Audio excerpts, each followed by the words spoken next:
Alright everybody, check it out. It is 8:25 and now I'm finally venturing out to get my interview with E. Stephen Collins for the Soul Train music line, setting the world record tomorrow. So I'm waking him up out of his sleep. This guy is like the president trying to get in touch with him. So heading there now, interview coming up. Stay tuned. Peace. I'm here with my very good friend E. Stephen Collins of 100.3 WRNB. His show Philly Speaks comes on Sunday at 8 a.m. until 9 a.m. So exactly right. Make sure that you tune in to my man E. Stephen. So E, thanks. Yes. I appreciate First, that. Definitely gotta get the greeting in.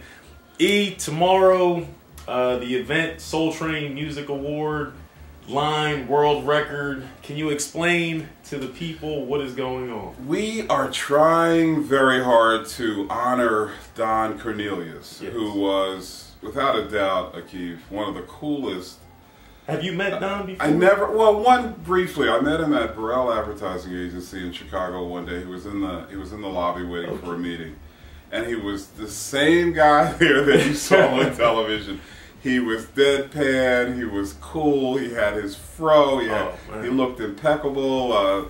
He was just, an icon. I mean, we all grew up watching Soul Train. So it's in that spirit that this was really envisioned, I think, by a lot of people. I know in particular Deanna Williams from 100.3 WRB, Manuel Glenn, who is a radio personality in his own right, and a host of others who thought, wow, that show meant so much to so many of us. We need to have a way of saying thank you.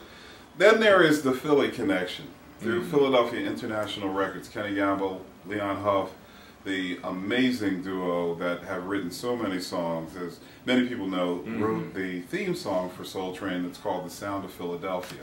Oh, really? Yeah, that is their work. And Akeef, one of the little known facts about that is that Kenny, after they wrote the song, called Don. He loved it. Don Cornelius loved it and said, "What do you want us to call it?"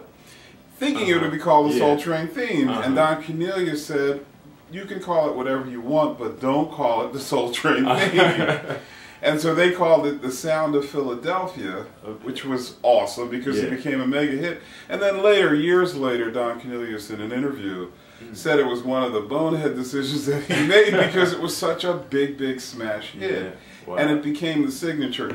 Whether it was called Soul Train or The Sound of Philly, the reality is it's forever known as the soundtrack of that hippest trip on radio, television rather, in America. So it's all in that spirit that we're trying to not just dance, but set a record and honor the legacy of Don Cornelius tomorrow. Definitely. Yeah. Definitely. That's going to be great. Now, what I saw, the record was only 240 some people. 40 some. So how many do you expect? Well, all we need, I think, is 241, whatever, 245 people, whatever it is. But in honor of Don Cornelius, which is the and Kenny Gamble and Leon Huff and Soul Train and what that show meant to Black America, the iconic nature of what that show meant. One of the TV networks did a special on it, and they played it in the last few weeks in honor of him. Okay. And Akeef, I learned so much. I got to go back to the first time maybe I saw Aretha Franklin perform and James Brown and the Jacksons, because then that was the gold standard for our music, contemporary music, and our artists, the OJs, Teddy Pendergrass, all those artists appeared every single Saturday morning. You saw somebody, Gladys Knight and the Pips, Tina Marie, so Alexander O'Neal, Cool in the Game, all those artists, So number one, it was an outlet for our music, but it was also for dance. I mean, you got to learn moves. You got to watch those folks coming down on the Soul Train line, which we loved. And then it had a historical part because of the puzzle, and so he put up a name and they had to figure it out. Duke Ellington, so you reflected for a minute on the contribution of Duke Ellington or James Brown or you know, Marcus Garvey. He had all kinds of Malcolm X. He had everybody's name up there. Dr. King, you know, was the name up. So it was a lot of different things that Cornelius achieved. He owned that show. It was his program. Wrote it, produced it, directed. And he came from urban radio. And so, I mean, that was how he started his broadcast career.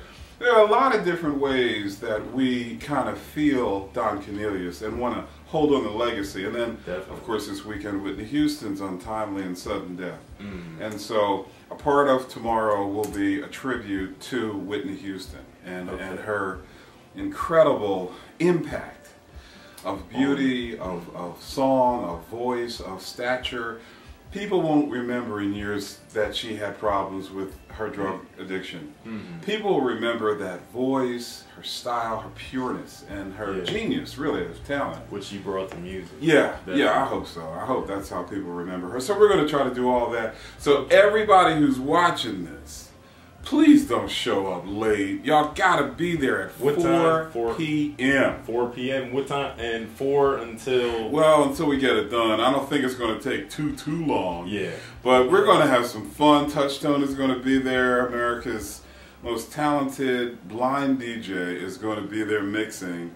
Kenny Gamble, the guy who, with Leon Huff, helped create the Soul Train soundtrack, will be there. Mayor Mike Nutter will be there, and Mike Nutter used to be a mixer back in the day. He did used to DJ? Yes. I used to DJ, and you guys back home in South Media know I used to DJ. So. Absolutely. But, hey, it should be a great time. Make sure you get down. If I can, I want to get E again as like a pre-game or a post-game Soul Train record breaking. We're going to have a few thousand out there. So look, I want to see 200,000 people. Everybody tomorrow at 3 o'clock, make up some excuse. The baby's sick.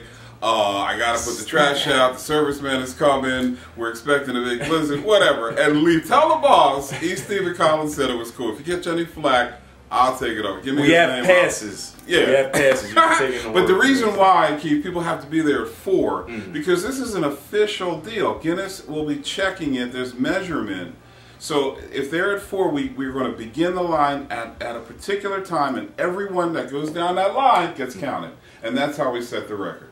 Hey, you heard it here tonight. Thank you for tuning in. Appreciate it. We will see you tomorrow. E. Hey, thanks again. Thank you. Thank you. Thank you, everybody. See you later. See ya. Keith Staples Show. Peace.